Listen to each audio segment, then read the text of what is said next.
आज हम लोग बिहार स्पेशल के बारे में पढ़ेंगे। जो हाल में बीपीएससी का एग्ज़ाम है उससे रिलेटेड जिस बिहार के प्रश्न पूछे जाते हैं उनसे संबंधित कुछ प्रश्न देखेंगे। तो बिहार स्पेशल सीरीज है ये।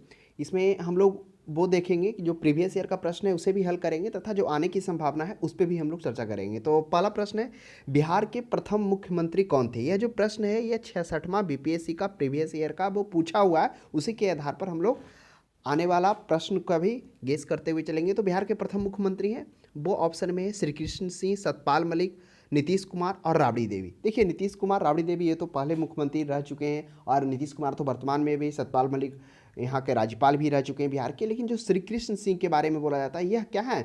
बिहार के पहले मुख्यमंत्री हैं। यानी जब भारत आज़ाद हुआ तो यह 1947 से लगातार कंटिन्यू 1961 तक बिहार के मुख्यमंत्री का पद संभाले थे। इससे पहले भी आप देखेंगे तो 1887 से 1961 तक इन्हीं के हाथों में बिहार का कमान होता है। तो इस तरह से जो बिहार के प्रथम मुख्यमंत्री हैं वो श्री कृष्ण सिंह, जिसे प्यार से श्री बाबू के नाम से भी पुकारा जाता था। तो इनके बारे में कुछ हम लोग जानते हैं। इनके गांव की बात की जाए तो शेखपुरा के माउर, शेखपुरा जिला के एक माउर गांव है, वहीं पर इनका पैतृक गांव हुआ। ननिहाल नवादा की तरफ हुआ। और अगर आप बरबीघा के चौक पे जाएंगे तो इनकी प्रतिमा भी वहाँ पे लगी हुई है। और आपको यह भी बता दें कि जब ये मुख्यमंत्री थे तो इनके प्रिय जो सहयोगी थे अनुग्रह नारायण सिंह, ये जो थे, ये अनुग्रह नारायण सिंह इनके मंत्रिमंडल में उप मुख्यमंत्री के व वित्त मंत्री के पद पर हमेशा इनके साथ में जब तक ये रहे वो रहे। तो हो सकता है प्रश्न ये भी पूछा जाए कि उप मुख्यमंत्री या वित्त मंत्री के पद पे श्री कृष्ण सिंह के समय में कौन थे? तो इन्हीं के सहयोगी थे अनुग्रह नारायण सिंह। और उस समय जो राज्यपाल होते हैं वह भी आपको जानना जरूरी है कि राज्यपाल कौन थे। तब 1947 से 1948 तक जो राज्यपाल रहते हैं जय रामदास दौलत राम रहते हैं। तो प्रश्न यह भी देखने को मिलता है, क्योंकि आपको ये पता होना चाहिए कि जो अगला एग्जाम हुआ था 66 का री एग्जाम, उसमें राज्यपाल से संबंधित प्रश्न पूछ दिया गया था। तो ये हम लोगों ने देख लिया बिहार के प्रथम मुख्यमंत्री। अगर बिहार की स्थापना की बात की जाए तो वह 22 मार्च 1912 ईस्वी का दिन है, जो स्थापना दिवस के रूप में जाना जाता है बिहार को। नेक्स्ट प्रश्न हम लोग देखते हैं, बिहार में कांग्रेस का प्रथम अधिवेशन रखा गया था। काफ़ी इंटरेस्टिंग प्रश्न है, इसकी चर्चा हम लोग मॉडर्न हिस्ट्री में भी कर चुके हैं। तो बिहार में कांग्रेस का प्रथम अधिवेशन वह रखा गया था कब? 1922 ईस्वी में। याद करिए, यही 1922 ईस्वी का अधिवेशन होता है जो कहाँ होता है? वह होता है गया में। किसकी अध्यक्षता में? सी आर दास की अध्यक्षता में। और यही सी आर दास की अध्यक्षता में जब होता है तो इसमें विधानसभा में चुनाव ना लड़ने की बात होती है, स्वीकार किया जाता है। लेकिन सी आर दास इसका विरोध करते हैं और वह क्या करते हैं, यहीं से वो नाराज होकर अलग हो जाते हैं और मोतीलाल नेहरू, विठल भाई पटेल और सी आर दास के साथ एक क्या करते हैं, जनवरी 1923 ईस्वी में स्वराज पार्टी की स्थापना करते हैं। हालांकि कहा जाता है कि बहुत सारे जो नेता थे, गांधी जी के जो असहयोग आंदोलन था, जैसे जो चौरी चौरा कांड हो गया था कब? 1922 ईस्वी में 4 फरवरी को, उसके कारण असहयोग आंदोलन जो वापस ले लिए थे, तो वह भी एक कारण रहा था मनमुटाव का थोड़ा। तो अलग होकर क्या किए, वो बनाए। तो ये कहानी याद ही रहता है, तो आप ध्यान में रखेंगे। गया बिहार में प्रथम अधिवेशन गया में हुआ था 1922 ईस्वी में, जिसकी अध्यक्षता सी आर दास किए थे।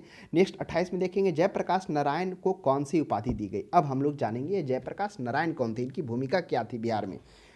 तो जयप्रकाश नारायण आपको तो चर्चित, अगर आप बिहार से होंगे तो आपको पता होगा कि यही जेपी आंदोलन कहलाया था, जो 1974 से 1977 ईस्वी तक जेपी आंदोलन चला था, जो छात्रों का एक बहुत बड़ा हुजूम था, जिसका नेतृत्व इन्होंने किया था। और आपको ये पता होगा कि बिहार सरकार हाल ही में जेपी आंदोलन के जो भी आंदोलन में रहे थे उनको पेंशन भी दे रही है। तो ये तो था जयप्रकाश, जो बिहार के लोग हैं जो ज़्यादा चर्चित है।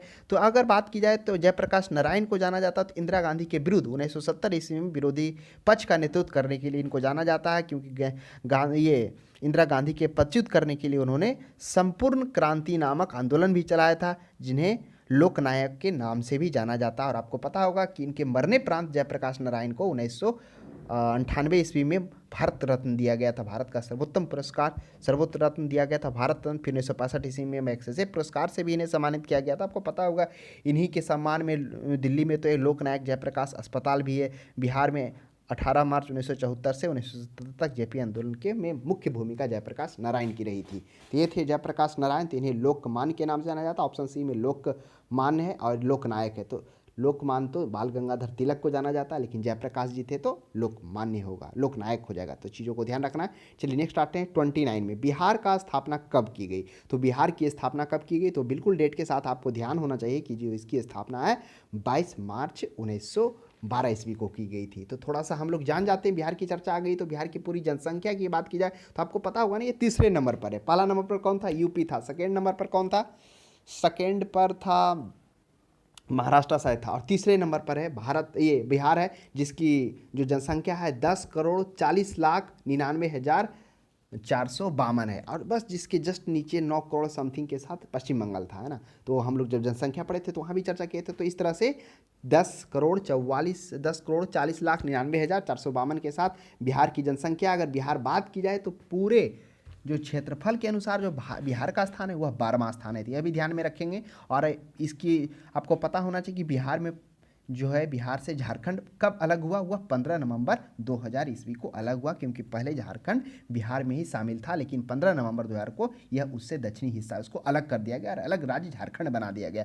और कुछ जान लेते हैं बिहार के बारे में थोड़ा। बिहार में बात की जाए तो टोटल कितने प्रमंडल हैं, जिसको हम लोग एडमिनिस्ट्रेटिव डिवीजन भी कहते हैं। तो प्रमंडलों की संख्या 9 है, जो आगे हम लोग पढ़ेंगे। तिरहुत हो गया, सारण हो गया, पूर्णिया हो गया, मगध हो गया, मुंगेर हो गया, भागलपुर, पूर्णिया, कौशिक, दरभंगा, ये सभी को डिवीजन को बारे में भी हम लोग आगे चर्चा करेंगे। उसके बाद ये तो डिवीजन था। तो इस तरह से 9 प्रमंडल हो गए। और 9 प्रमंडल के अलावा 38 मंडल है। यही मंडल को जिला भी कहीं लिखा रहेगा, मंडल भी लिखा रहेगा, तो वही अर्थ हुआ मंडल या जिला।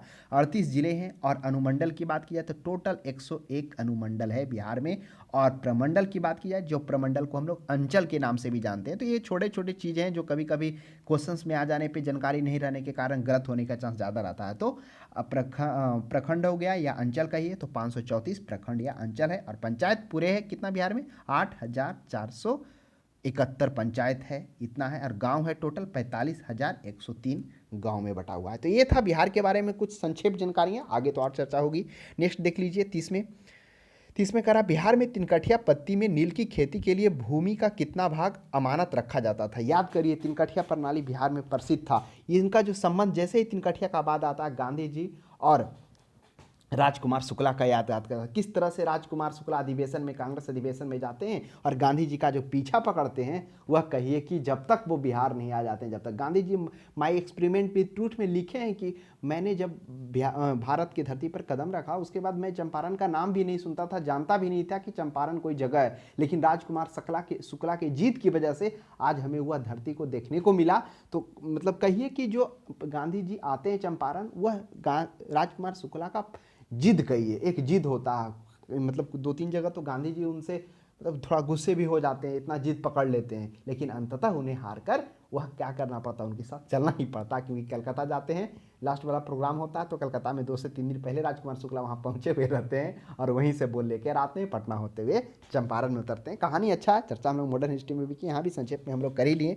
तो इस तरह से तिनकठिया प्रणाली जो क्या था, 3 कट्ठा का मतलब 20 कट्ठा में 3 कट्ठा पर क्या करना होता था, आपको नील की खेती करना अनिवार्य था। यही था 3 कट्ठिया प्रणाली, जो क्या होता था, जिससे ये भूमि को अनउर्वरक बना देता था, क्योंकि इसकी जड़ें होती थी, ज़मीन से पानी को सोख लेती थी। तो ये जो काफ़ी था, इस पर आपको हम ये बता दें, 3 कट्ठिया प्रणाली चंपारण जिले में रैयत किसानों पर नील की खेती के लिए अन्य 2 और भी तरीका था, जिसे करतौली और कुस्की भी कहलाता था। तो करतौली और कुस्की अन्य 2 तरीका था, वही तीसरा था 3 कट्ठिया प्रणाली, जो 20 कट्ठा में 3 कट्ठा पर अनिवार्य करना था। यानी एक बीघा में 20 कट्ठा होता है, तो प्रति बीघा में 3 कट्ठा का अनिवार्य था करना। तो यही था 3 कट्ठिया प्रणाली, जो अंततः गांधी जी के नेतृत्व के बाद वह किसे समाप्त किया गया। नेक्स्ट देखते हैं, रामविलास पासवान ने अपने राजनीतिक सफर किस राजनीतिक दल से प्रारंभ किया था। तो रामविलास पासवान की बात की जाए, पहले ये रामविलास पासवान का जन्म 1946 ईस्वी में बिहार के खगड़िया जिले से हुआ था। वह एक दलित परिवार से आते थे। अगर इनके बारे में बात की जाए, रामविलास पासवान को जो राजनीतिक कैरियर हुआ, वह संयुक्त सोशलिस्ट पार्टी से स्टार्ट हुआ है। बाद में तो फिर इन्होंने अपनी अलग पार्टी भी बनाई, लोक जनशक्ति पार्टी। तो इनके बारे में थोड़ा जानते हैं कि यह जो है 9 बार लोकसभा सांसद भी रह चुके हैं और 2 बार राज्यसभा सांसद भी, यानी कहिए पूरे 32 वर्ष में इन्होंने 11 बार चुनाव लड़ा और 9 बार ये जीते। तो ये रहा इनका राजनीतिक करियर। हालांकि जब इनकी मृत्यु होती है, तो मृत्यु से पहले तो ये तो सदस्य भी नहीं रहते हैं, फिर भी इनको बना दिया जाता है, मंत्री बना दिया जाता है।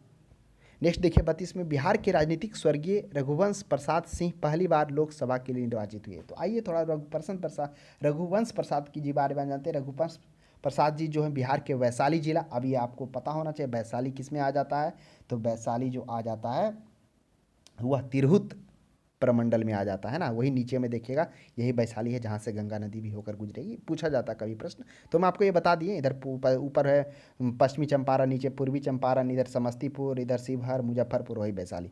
तो यही है वैशाली से, ये थे रामबिला ये रघुवंश प्रसाद जी वैशाली से होते हैं। जिला निर्वाचन क्षेत्र का प्रतिनिधित्व यहीं से वो करते हैं। और राष्ट्रीय जनता दल के राष्ट्रीय उपाध्यक्ष भी थे कौन, ये रघुवंश प्रसाद थी। उन्हें कर्पूरी ठाकुर जो 1977 के विधानसभा चुनाव में जब वो क्या बने थे, मतलब 325 सीटों में 344 सीट, 325 सीटों में 214 सीट लाकर जनता पार्टी की सरकार कर्पूरी ठाकुर के नेतृत्व में बने थे। तब जब कर्पूरी ठाकुर बिहार में क्या बने थे, मुख्यमंत्री बने थे, यानी उनकी सरकार बनी थी, तब बिहार के ऊर्जा मंत्री के रूप में यही रघुवंश प्रसाद सिंह को बनाया गया था। तो चीज़ों को ध्यान रखना है। वही 1991 में बिहार विधान परिषद का सदस्य और अध्यक्ष भी ये बनते हैं। और वैशाली निर्वाचन क्षेत्र से लोकसभा में 5 बार लगातार ये क्या होते हैं, विजयी प्रतिनिधित्व करते हैं। वही 74 वर्ष की उम्र में क्या हो जाता है, इनका निधन हो जाता है, वो कोविड के कारण हो जाता है। वह 2020 में 13 सितंबर को इनका कोविड के कारण। तो वही 12वीं लोकसभा में क्या हुए थे, पहली बार लोकसभा के लिए निर्वाचन हुए थे। उसके बाद आपको ये भी पता होना चाहिए कि लगातार 5 बार इन्होंने लोकसभा का प्रतिनिधित्व भी किया है। नेक्स्ट 33 में देखते हैं, चंपारण में इंडिगो में किसानों की दशा की ओर गांधी जी का ध्यान किसने आकर्षित किया था, तो राजकुमार शुक्ला जी ने आकर्षित किया था। किस तरह से भी हम लोग चर्चा की, किस तरह से राजकुमार शुक्ला जी एक कांग्रेस के अधिवेशन में जाते हैं, उसके बाद जो गांधी जी का पीछा पकड़ते हैं, वो गुजरात, अहमदाबाद और कलकत्ता तक पीछा करते हैं, जब तक कि वो गांधी जी को चंपारण ना लेके आए। हालांकि शुरू में तो गांधी जी को इनसे काफ़ी नाराज होते हैं थोड़ा, कि कैसा जिद्दी आदमी है, लेकिन जब वो ट्रेन पर आते हैं राजकुमार शुक्ला जी के साथ में, तो काफ़ी उनसे प्रभावित होते हैं और बोलते हैं कि राजकुमार शुक्ला जी वैसे जिद्दी है नहीं, काफ़ी ये मतलब ये सरल स्वभाव के हैं। और उन्होंने एक्सपेरिमेंट विथ माई ट्रूथ में उन्होंने गांधी जी ने इसका वर्णन किया है, तो राजकुमार शुक्ला हो जाएगा। 34 में देख लिए, प्राचीन महाजनपद मगध की प्रथम राजधानी कौन सी थी। अब देखिए महाजनपद क्या होता है, वही करा प्राचीन महाजनपद का अर्थ ही हुआ प्राचीन भारत में जो राज्य या प्रशासनिक इकाई को ही महाजनपद कहा जाता था। तो वह जो प्रशासनिक इकाई थी वह 16 जनपदों में, आपको पता होना चाहिए ना कि 16 महाजनपदों में बटा हुआ था। तो उसी में से प्रथम जो पूछ रहा है कि प्रथम राजधानी कौन थी मगध की, तो मगध की आपको प्रथम राजधानी आपको मालूम होना चाहिए, वह गिरिब्रिज था। गिरिब्रिज जिसे राजगिरी भी कहा जाता, तो ऑप्शन में तो है ही नहीं कहीं। तो आइए कुछ हम लोग थोड़ा जान लेते हैं, इसलिए हो जाएगा उपरिक्त में से कोई नहीं। ऑप्शन नंबर 34 का प्रश्न का सही जवाब हो जाएगा ई हो जाएगा। अब कुछ जानते हैं कि 16 महाजनपदों में और भी जैसे प्रश्न पूछने जाने की संभावना, पूछ दिया जा सकता है, तो कुछ थोड़ा सा जान लेते हैं। 16 तो नहीं पढ़ेंगे, लेकिन जो जो इंपॉर्टेंट है, जैसे अस्मक था, दक्षिण भारत का था, उसकी राजधानी अस्मक का पोटन हो गया। उसके बाद अंग का चंपा हो गया। उसके बाद काशी का कोसल हो गया, कुरु का इंद्रप्रस्थ हो गया, कोसल का अयोध्या हो गया, गंधार का तक्षशिला हो गया, चेदी का सुक्तिमती हो गया, सुरसेन का मथुरा हो गया। तो ये कुछ इंपॉर्टेंट है जो ध्यान में रखिएगा। हो सकता है राजधानी, अगर प्रथम राजधानी पूछ दिया जाए तो हो सकता है काशी पूछ दिया जाए, जो काशी का कोसल, हो सकता है कुरु पूछ दिया जाए, जो इंद्रप्रस्थ है, हो सकता है कोसल पूछ दिया जाए, हो सकता है चांदी। तो थोड़ा चीज़ों को ध्यान में रखना है। नेक्स्ट देख लीजिए 35 में करा, स्वामी सहजानंद निम्न में से किससे संबंधित है। अब स्वामी सहजानंद, याद करिए स्वामी सहजानंद की चर्चा हम लोग जब मॉडर्न हिस्ट्री पढ़े थे तो उसमें भी हम लोगों ने चर्चा किया था, यहाँ पे भी हम लोग विस्तार से ही चर्चा करेंगे। बात है सन 1929 ईस्वी को। यही स्वामी सहजानंद के नेतृत्व में बिहार में प्रांतीय किसान सभा की स्थापना की जाती है। आखिरकार जो ये प्रांतीय किसान सभा की स्थापना की जाती है वह किसानों पर जमींदारों द्वारा होने वाले हमलों के खिलाफ किसानों की शिकायतों को इकट्ठा करने के लिए यह आंदोलन गठित किया जाता है। इसके गठन के फलस्वरूप किसानों की गतिविधियां पूरे भारत में स्टार्ट हो जाती है। फिर आप देखेंगे किस तरह से 1934 ईस्वी में अस्थायी रूप से सोशलिस्ट पार्टी के साथ भारतीय राष्ट्रीय कांग्रेस के साथ मिलकर काम करने में मदद करते हैं। फिर 1935 ईस्वी में जो किसान के नेता एन.जी. रंगा रहते हैं। फिर दक्षिण भारत फेडरेशन ऑफ किसान संघ के सचिव और सदस्य जो रहते हैं निम्बू परिद्राज और कृषि श्रम जो होते हैं, कृषि श्रम, ये सभी मिलकर अखिल भारतीय किसान सभा के गठन का सुझाव देता है। और वही फिर 11 अप्रैल 1936 ईस्वी को अखिल भारतीय किसान सभा का गठन होगा। तो स्वामी सहजानंद किससे समर्थित है, तो बिहार में किसान आंदोलन। तो 35 का ध्यान में रखिएगा, प्रश्न हो जाएगा सी।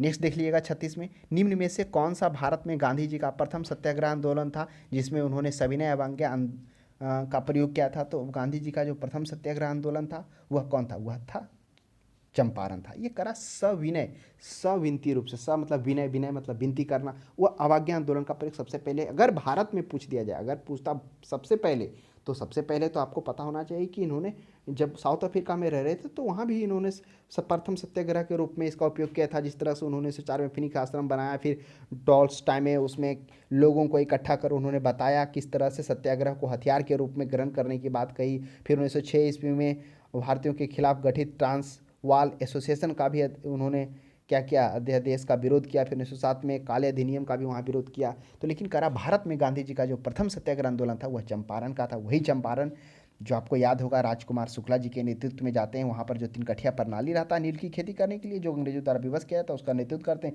बोला जाता है जब गांधी जी वहाँ जाते हैं तो वहाँ का प्रशासनिक विभाग इनको वहाँ से सख्त जाने के लिए मतलब आदेश दे देता है, लेकिन वो जाते नहीं हैं। और जैसे ही उनको जब अदालत में पेश कर दिया जाता है तो बाहर इतना बड़ा हुजूम खड़ा हो जाता है कि वहाँ जज को बिना कार्रवाई किए हुए उनको छोड़ना पड़ता है। और गांधी जी जबकि वहाँ बोलते हैं कि अगर जो मेरी सज़ा है उस सज़ा को सुनाया जाए और वो सज़ा मुझे दिया जाए, लेकिन जज सुनाने से इनकार कर देता है और बाइज्जत वहाँ से ऐसे ही वो कोर्ट से उनको रिहा किया जाता है। तो ये था उस दौरान जब वो उसका करते हैं तिनकठिया प्रणाली का विरोध, तब वो कहानी एक आता है। नेक्स्ट देखिए 37 में करा। 37 में बिहार में 1857 के विरोध का नेतृत्व किसने किया था? तो याद करिए बिहार का करा यही वीर कुंवर सिंह थे। यही वीर कुंवर सिंह जब ये क्या करते हैं, जब अंग्रेज़ों का नेतृत्व कर रहे होते हैं, जब वो पार कर रहे होते हैं गंगा नदी, तो एक समय अंग्रेज़ों से सामना करना पड़ जाता है, उनकी गोली लग जाती है, तब वो बायां हाथ काट कर गंगा मैया को समर्पित कर देते हैं। तो इस तरह के वीर कुंवर सिंह थे। इनकी योद्धा को देखते हुए ब्रिटिश अंग्रेज अधिकारी ही कहते हैं कि उतने मतलब एज में,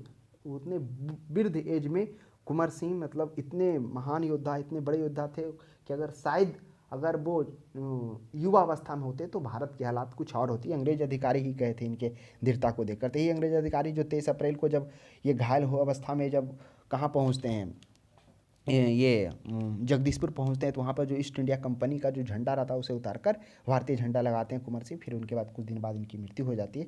तो 1857 ईस्वी का विद्रोह का नेतृत्व कुंवर सिंह कैसे होता है आपको पता होगा। कैसे के लिए आप याद करिए कि क्या होता है। पहले क्या हो जाता है, 25 जुलाई 1857 ईस्वी को दानापुर के सैनिक टुकड़ी में विद्रोह हो जाता है। और जैसे ये विद्रोह होता है, यह आरा सोन नदी पार कर कर कहाँ पहुँचता है, यह पहुँचता है वही वीर कुंवर सिंह के संपर्क में, वहाँ पहुँचता है। फिर आरा से होकर वह जेल के सत्याग्रह को तोड़ देता है, मतलब जेल के कैदियों को भी छुड़ा जाता है। फिर 27 जुलाई 1857 को आरा पर विजय प्राप्त कर 13 अगस्त जगदीशपुर कुंवर सिंह के प्रांत 1858 में आजमगढ़ पर कब्जा कर वीर कुंवर सिंह द्वारा। तो इस तरह से ये पूरा क्या हो जाता है। तो जो नेतृत्व किए थे वीर कुंवर सिंह। और बाकी जो ऑप्शंस में नाना साहब तो आपको पता ही होगा।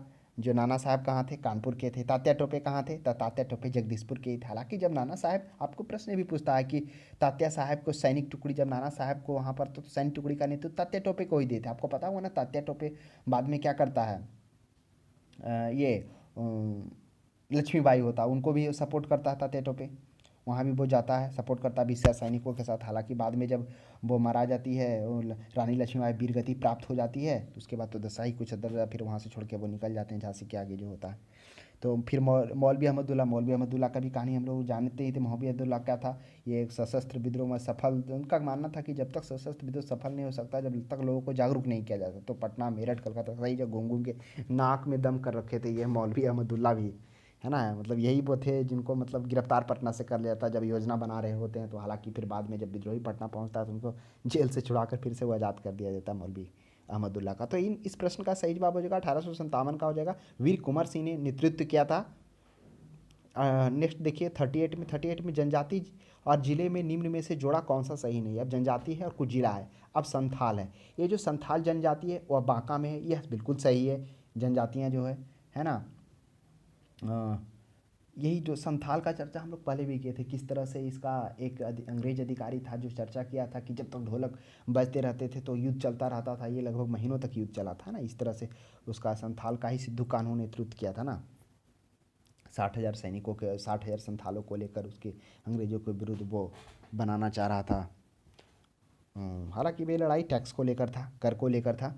उसके बाद बी में है मुंडा जमुई। तो मुंडा का जो जनजाति है जमुई में है। देखिए जमुई में नहीं है, इसके जो जनजाति उत्तरी आपको बिहार में देखने को मिल जाएंगे, जिसमें कटिहार में 4.5% है देखने को है। तो ये गलत है ये। तो यही ऑप्शन इस प्रश्न का सही जोड़ा यही नहीं, मुंडा, है ना। और उरांव सुपौल में है, ये सही है। खरवार भागलपुर में यह भी सही है। तो ये सब जनजातियां जो हैं निवास कर रही है वो सही है।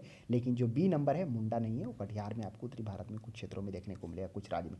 39 में देख लिए बिहार राज्य के कुछ भौगोलिक क्षेत्र की तुलना में समस्त वन्यजीव का प्रतिशत क्या है। तो आइए बिहार के बारे में जानते हैं। तो करा भौगोलिक क्षेत्रफल की तुलना में, तो भौगोलिक क्षेत्रफल बिहार का कितना पहले वो जानते हैं। भौगोलिक क्षेत्रफल है 94,000 163 वर्ग किलोमीटर।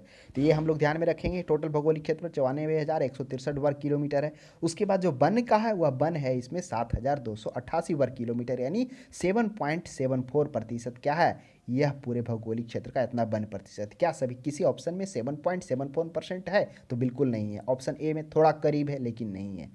तो ऑप्शन ई ही मारना ज़्यादा पर्याप्त होगा, है ना, अगर आपको एग्जैक्ट डाटा पता हो तो, क्योंकि पता रखना होगा ही।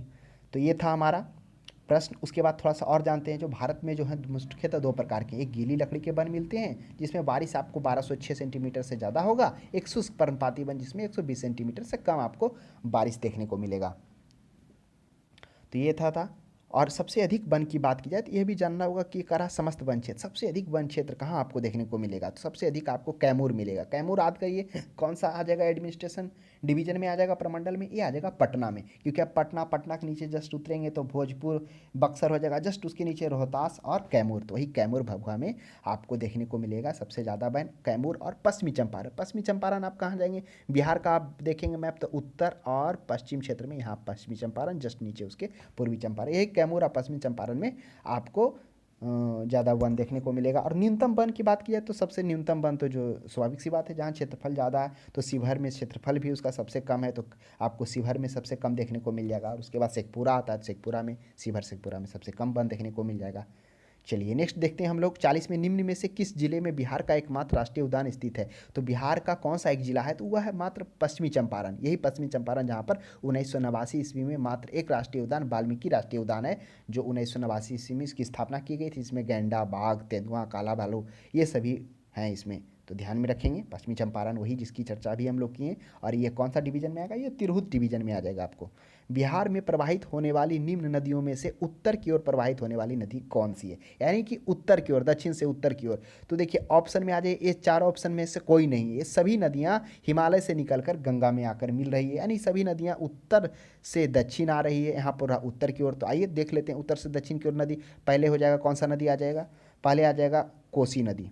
कोसी के बाद आ जाएगा कमला नदी। जस्ट कमला के बाद बागमती आ गया, और बागमती के बाद बूढ़ी गंडक आ गया, बूढ़ी गंडक के बाद गंडक आ गया, फिर घाघरा आ गया, और घाघरा के बाद फिर आपको गंगा नदी आएगा जो बिहार के 12 जिलों से होकर गुजरेगी। तो ये था क्रम उत्तर से दक्षिण। अगर आप पूछेंगे कि उत्तर से दक्षिण से उत्तर की ओर कौन बहती है, तो उसमें आपको सोन हो गया, पुनपुन हो गया, फल्गु हो गया। ये आपको उत्तर से नीचे, आपको सोन के बारे में पता ही होगा, मेघालय पर्वत से निकलकर वहाँ से 3 पर्वत निकल रही थी ना अमरकंटक से, एक महानदी निकल रही थी, एक नर्मदा निकल रही थी और एक सोन निकल रहा था। तो सोन वही बिहार होते हुए निकल रहा था। नेक्स्ट 42 में देखिए, बिहार के निम्न जिलों में से किस जिले में पिडमेंट स्वैम्प मिट्टी पाई जाती है? देखिए पिडमेंट स्वैम्प मिट्टी क्या होता है? पिडमेंट स्वैम्प मिट्टी है एक तरह से जलोढ़ मिट्टी है। तो आपको पता ही होगा ना, जितने भी जो मैदानी है उसमें जलोढ़ मिट्टी पाया जाता है। जलोढ़ मिट्टी उर्वरक होता है, यानी गंगा के मैदानी भागों में, अधिकतर उत्तरी भागों में जलोढ़ मिट्टियाँ पाई जाती है, क्योंकि जलोढ़ मिट्टियाँ में फॉस्फोरस पर्याप्त मात्रा में मिलेगा। और क्या क्या मिलेगा? पोटास मिलेगा, फॉस्फोरिक अम्ल, चूना, ये जैविक पदार्थ, यानी पोटास और फॉस्फोरिक अम्ल, चूना, ये प्रचुर मात्रा में। कमी क्या रहता है इसमें? ह्यूमस रहता है और थोड़ा नाइट्रोजन कमी रहता है इसमें, इस मिट्टी में। तो हम लोग ये भी जाने थे कि जो ये मिट्टियाँ होती है दो प्रकार की होती थी जलोढ़ मिट्टी, एक खागड़ और एक बांगड़। तो बांगड़ जो था वह पुरानी जलोढ़ मिट्टी थी, और जो खादड़ था वह नई जलोढ़ मिट्टी थी। तो उसकी भी चर्चा किए थे। तो अगर आप वहाँ से भी कनेक्ट करेंगे तो हाँ, थोड़ा सा ये वर्ड है पिडमेंट स्वैम्प है तो थोड़ा सा शायद आपको दिक्कत हो, लेकिन ध्यान में रखिएगा वही जलोढ़ मिट्टी है। तो इसमें से हो जाएगा पश्चिमी चंपारण में किस जिले में पिडमेंट मिट्टी स्वैम्प? पश्चिमी चंपारण की एक और खासियत है कि यहाँ पर बासमती चावल और गन्ना के लिए ये प्रसिद्ध माना जाता उत्कृष्ट क्षेत्र है पश्चिमी चंपारण, है ना। तो ये भी ध्यान में रखना है। 43 में देखिएगा,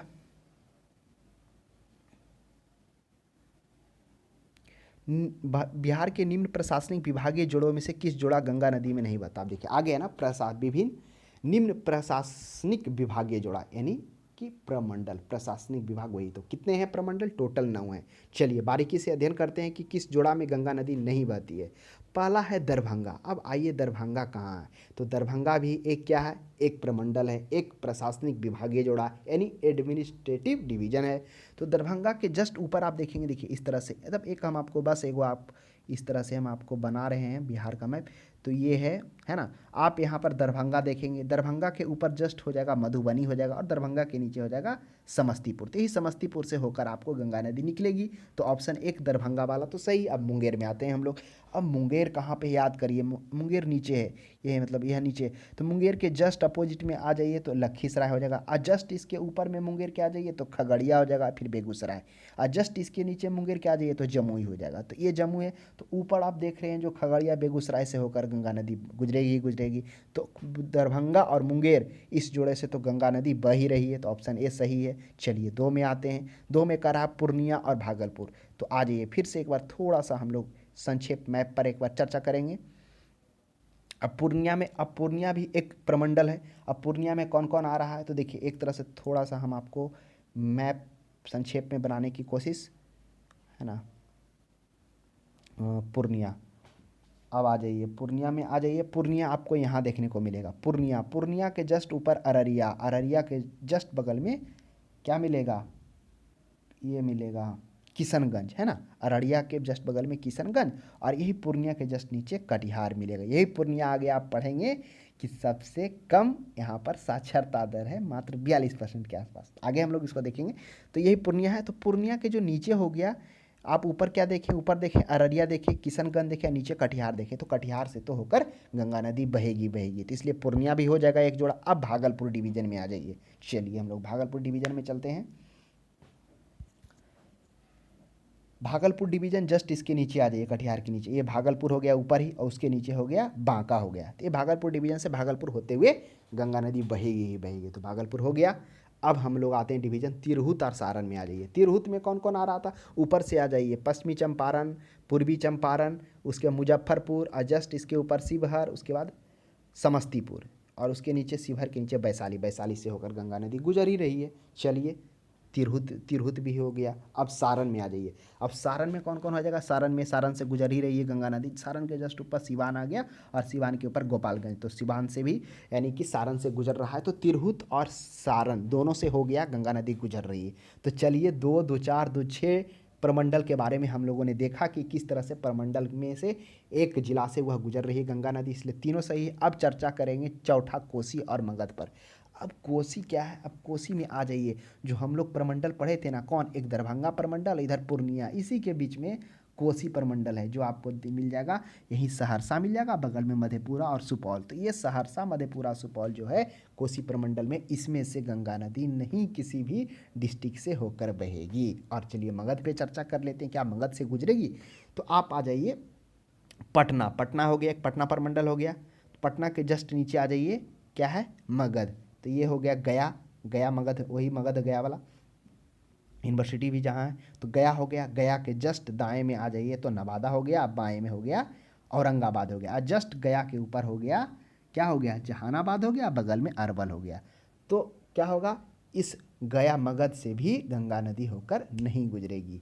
तो इस प्रश्न का सही जवाब क्या मिल गया, जवाब यही मिल गया कि कोसी और मगध, इनमें से गंगा नदी नहीं गुजर रही। तो यह भी ध्यान में रखना है, गंगा नदी 12 जिलों से होकर गुजर रही है। आशा करते हैं उन 12 जिलों में से कुछ जिलों की तो चर्चा यहाँ पर हम लोग कर ही लिए, है ना। तो ये था 12 जिले जो टच हो रहे थे। तो इस तरह से हम लोगों ने 8 प्रमंडल के भी बारे में भी पढ़ा। एक प्रमंडल कौन सा छूट गया, वही पटना छूट गया प्रमंडल, जिसमें पटना हो गया। यहाँ पटना हो जाएगा, पटना के जस्ट नीचे आ जाइए तो भोजपुर हो जाएगा, बक्सर हो जाएगा, उसके नीचे कैमूर और रोहतास हो जाएगा, है ना। चलिए इस तरह से हम लोगों ने प्रशासनिक विभागीय के बारे में भी पढ़ लिया। उसके बाद हम लोगों ने यह भी जान लिया कि किस प्रमंडल से गंगा नदी गुजरती है, किससे नहीं गुजरती। नेक्स्ट प्रश्न है 44 में है, वर्ष 1632 में बिहार के पटना शहर में कौन सी कंपनी ने अपनी फैक्ट्री स्थापित की थी। तो 1632 ईस्वी में बिहार के पटना में कौन सा, वो डच फैक्ट्री था, वो डच स्टेट। अब ये फैक्ट्री क्यों स्थापित की, तो मुख्य जो उसका उद्देश्य था 1632 ईस्वी, मुख्य रूप से सूती कपड़ा, सोरा, अनाज, इन सभी को लेकर यहाँ पर इसकी स्थापना की गई थी। यह स्थापना जो आधुनिक जो है आप कॉलेज देख रहे हैं, पटना कॉलेज का उत्तरी इमारत, यानी जो पटना उत्तरी इमारत है उसी में स्थापित किया गया था प्रथम डच फैक्ट्री। और आपको यह भी पता होना चाहिए कि डच की चर्चा हुई है तो थोड़ा सा इतिहास भी जान लेते हैं कि प्रथम डच यात्री जो कार्नेलियस विलियम हॉटमैन था, सबसे पहले 1596 ईस्वी में सुमात्रा द्वीप पर आया था, लेकिन वो चला गया। फिर वो एक व्यापारिक कंपनी के रूप में, जो भोक VOC के रूप में जाना जाता है, वह कब आता है, 1902 ईस्वी में, और अपना वह जो कोठी होता है 1605 में मसूलीपट्टनम में वह खोलता है। तो इस तरह से ये हम लोगों ने डच के बारे में जाना कि बिहार के पटना शहर में जो सबसे पहले आई। उसके बाद चलिए नेक्स्ट में अब हम लोग आते हैं 44 तक था ना, 45 से देखते हैं। चलिए बिहार में अगस्त में सरकार ने अगस्त 2018 में नई योजना सतत जीविकोपार्जन योजना शुरू की। इस योजना का उद्देश्य क्या था? तो बिहार सरकार ने अगस्त 2018 में एक नई योजना सतत जीविकोपार्जन योजना शुरू की। बिल्कुल सही बात है। ये सतत जीविकोपार्जन योजना का क्या उद्देश्य था? उद्देश्य यही था सतत जीविकोपार्जन योजना का स्टार्ट करने का, जो शराब ताड़ी के उत्पादन और परिवहन और बिक्री में संलिप्त थे, वह संलिप्त कौन थे? अत्यंत निर्धन परिवार, अत्यंत गरीब परिवार। तो इसके अतिरिक्त और भी अनुसूचित जाति और जो जनजाति थे समुदाय के तहत, जो अत्यंत निर्धन समुदाय के व्यक्ति थे, उनके अंतर्गत जो था, उन्हीं की आजीविका क्षमता को निर्माण करने के लिए और वित्त तक बेहतर बनाने के लिए, पहुंच बनाने के लिए वित्त तक, उसी के तहत ये योजना स्टार्ट किया गया, जिसमें 60,000 से 1 लाख तक का राशि उपलब्ध करने का उनको प्रावधान किया गया था कोई भी व्यवसाय को शुरू करने के लिए। तो ऑप्शन में युवाओं की बेरोजगारी भत्ता बिल्कुल नहीं। मुख्य रूप से तो क्या था, हम लोगों ने देखा कि जिस तरह से जो बंद किया गया था शराब ताड़ी, तो उसमें जो संलिप्त अत्यंत निर्धन परिवार थे जो अपना भरण पोषण करते थे, उन लोगों के पुनरुत्थान के लिए 60,000 से 1 लाख तक की उपलब्ध राशि के रूप में प्रावधान करने का था, मदद करने का। तो ग्रामीण क्षेत्रों में स्थानीय निकायों के माध्यम से रोजगार, यह भी नहीं। अब ऑप्शन सी में है अत्यधिक गरीब परिवारों के सतत आय का सृजन वाली परिसंपत्ति। देखिए परिसंपत्ति आ गया तो यहीं पर थोड़ा कंट्राडिक्ट हो गया एक क्वेश्चन। तो अगर यहाँ पर स्पष्ट रूप से रहता कि जो संलिप्त में थे शराब ताड़ी और ये सभी के बिक्री परिवहन में जो थे और अत्यंत निर्धन परिवार सूचित आ रहे थे, उन लोगों के उत्थान के लिए तो ये होता, लेकिन यहाँ पर यह भी गलत हो जाएगा क्योंकि सतत आय सृजन के परिसंपत्ति के लिए, क्योंकि यहाँ पे हम लोगों ने देखा था कि यह जो क्या है, शराब ताड़ी के उत्पादन परिवहन बिक्री के पारंपरिक रूप से जो लगे हुए थे अत्यंत निर्धन परिवारों को सशक्त बनाने के लिए यह योजना लाया गया, जिसमें 60,000 से 1 लाख तक की राशि उपलब्ध कराने का प्रावधान है। अब आपके माइंड में प्रश्न हो रहा होगा, ये तो 2020 का था प्रश्न, क्या अभी हाल में जो एग्जाम होने वाला क्या उसके लिए इंपॉर्टेंट? तो उसके लिए इंपॉर्टेंट है। एक अभी मुख्यमंत्री उद्यमी योजना स्टार्ट किया गया है, तो इस उद्यमी योजना को ध्यान में रखेंगे। यह उद्यमी योजना 19 अप्रैल 2021 को मंजूरी मिल गया, फंड भी पास हो गया, और इसका जो उद्यमी योजना का क्या है, योजना क्या है, उद्देश्य, उन सभी पे चर्चा करते हैं।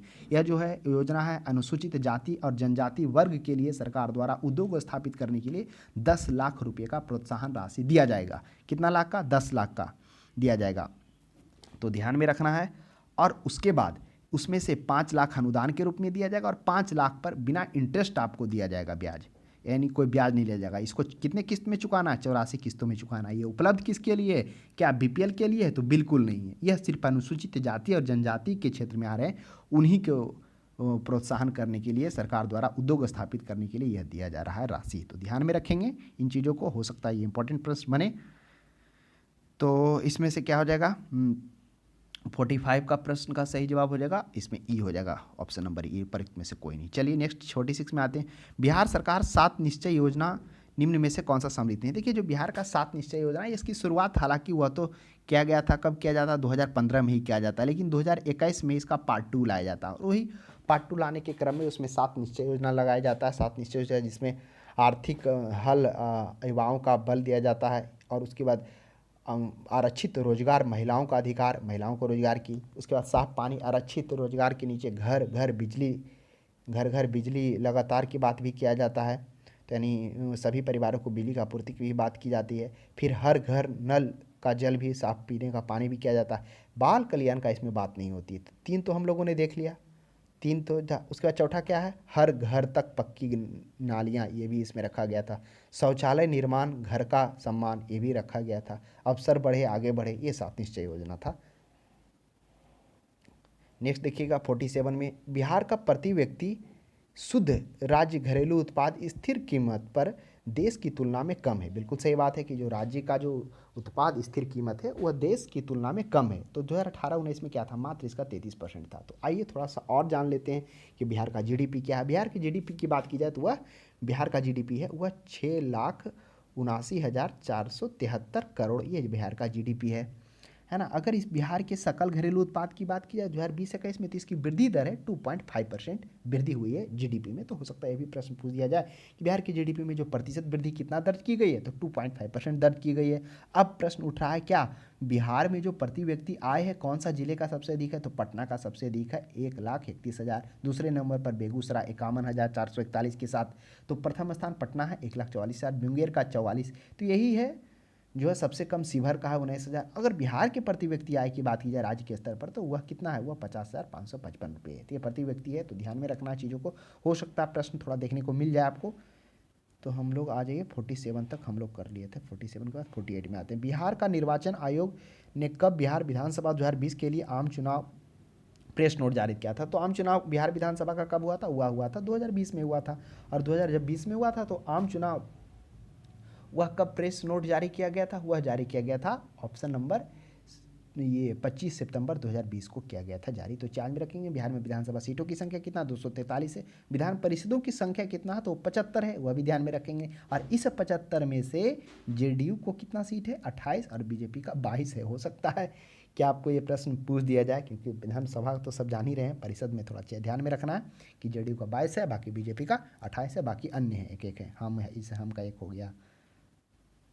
तो इस तरह से उसके बाद नेक्स्ट जो यहाँ विधानसभा का चुनाव होगा वह 2025 में आपको देखने को मिल जाएगा।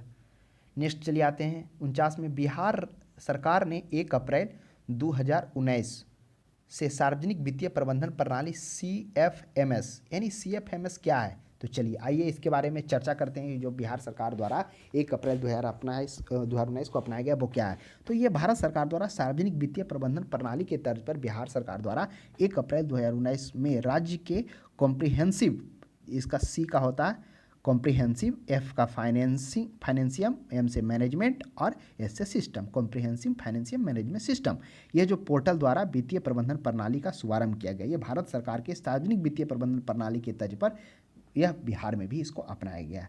अब इसमें क्या है? इसके तहत है राज्य की सभी वित्तीय गतिविधियों को ऑनलाइन और पेपरलेस बनाने का मुख्य उद्देश्य है। तो ऑप्शन ए में है, देखिए राज्य के समस्त वित्तीय कार्यकलापों को ऑनलाइन तथा कागज रहित बनाएगी, यह भी सही है। ऑप्शन बी में पढ़िए, बैंकों में एनपीए की समस्या हल करेगी, बिल्कुल नहीं। राज्य परियोजनाओं को प्रभावी क्रियान्वित को सुनिश्चित, यह भी नहीं। स्थानीय निकायों सहित राज्य सरकार के वित्त का प्रबंधन करेगी, हाँ ये सही है कि स्थानीय निकायों सहित राज्य सरकार के वित्त का भी प्रबंधन वो करेगी। तो ये दोनों आ रहा है, तो इसमें ऑप्शन नंबर ई हो जाएगा, एक या एक से अधिक हो जाएगा। इसका जो मॉनिटरिंग का होता है, इसका जो मॉनिटरिंग किया जाता है वह रियल टाइम के आधार पर किया जाता है। आप देखेंगे कि आप तो जाति आय ये सभी भी ऑनलाइन हो रहा है, तो उसी के तहत सब उसको क्या कर दिया गया, कागज लेस पेपरलेस कर दिया गया, और वही रियल टाइम मॉनिटरिंग के आधार पर इसका मॉनिटरिंग भी किया जाता है रियल टाइम के आधार पर। 50 में देखते हैं हम लोग करा है। भारत सरकार ने 2 जनवरी 2020 को बिहार राज्य को कृषि कर्मण पुरस्कार प्रदान किया। यह पुरस्कार दिया जाता है, पहले हम लोग जानेंगे कि कृषि कर्मण पुरस्कार क्या होता है। तो कृषि कर्मण पुरस्कार यह आपको चावल के क्षेत्र में, गेहूं के क्षेत्र में, उसके बाद मोटे अनाज के क्षेत्र में, इन सभी के क्षेत्रों में यह क्या किया जाता है, दिया जाता है। तो बिहार को यह 5वां बार क्या हुआ, कृषि कर्मण पुरस्कार मिला। सबसे पहले 2011-12 में मिला था चावल के लिए, फिर 15-16 में मक्का के लिए मिला कृषि कर्मण पुरस्कार, फिर 15-16 के बाद कहिए कि 16-17 के बाद भी इसको मक्का के लिए मिल गया, नहीं 2-2 वर्ष लगातार मक्का के लिए। 17-18 में गेहूं के लिए मिला था, जिसमें लगभग कितना 129 क्विंटल प्रति हेक्टेयर इसमें उत्पादन किया, इसके लिए इनको मिला गया। और इस कृषि कर्मण पुरस्कार में क्या क्या था, 2 लाख का राशि दिया जाता है, सॉरी 2 करोड़ का राशि दिया जाता है, प्रशस्ति पत्र दिया जाता है और सम्मानित किया जाता है। ये है कृषि कर्मण पुरस्कार। तो ये आपको ध्यान में रहेगा। तो कभी प्रश्न हो सकता है ये भी पूछ दिया जाए कि हाल में जो है सबसे ज़्यादा कौन सा अनाज का क्या हुआ है, ज़्यादा बढ़त हुआ है, उत्पादन हुआ है, तो गेहूँ मान सकते हैं उसी आधार पर, क्योंकि उसी आधार पर तो कृषि कर्मण पुरस्कार भी मिला। अब अगला लेटेस्ट डाटा जब आएगा तो हम लोग आगे देखेंगे। तो इस तरह से ये हम लोगों ने देख लिया कृषि कर्मण पर बिहार को 5वें मिला। सबसे पहले 2011 में मिला, उसके बाद 15-16 मक्का के लिए, 16-17 भी मक्का के लिए, फिर 17-18 में गेहूं के लिए दिया गया। तो चीज़ों को ध्यान में रखना है। और साथ में एक चीज़ और ध्यान रखना है कि यह जो कृषि कर्मण पुरस्कार तो दिया ही दिया गया था, साथ में 4 अन्य किसानों को भी पुरस्कृत किया गया था। किस क्षेत्र में, सर्वश्रेष्ठ उत्पादन और उत्पादकता के क्षेत्र में। जब जो चुना गया था उनके खाते में 2-2 लाख रुपया और एक प्रशस्ति पत्र भेजा गया, तो ये उन किसानों को सम्मानित किया गया। तो ये भी ध्यान में रखेंगे। तो इस तरह से बिहार से रिलेटेड जो आने वाला एग्जाम बीपीएससी का, उसके लिए कुछ महत्वपूर्ण प्रश्न था, महत्वपूर्ण विश्लेषण, उस पर हम लोगों ने चर्चा किया। आपको ये क्लास कैसा लगा? अब हम लोग अगली सीरीज में मिलते हैं, तब तक धन्यवाद।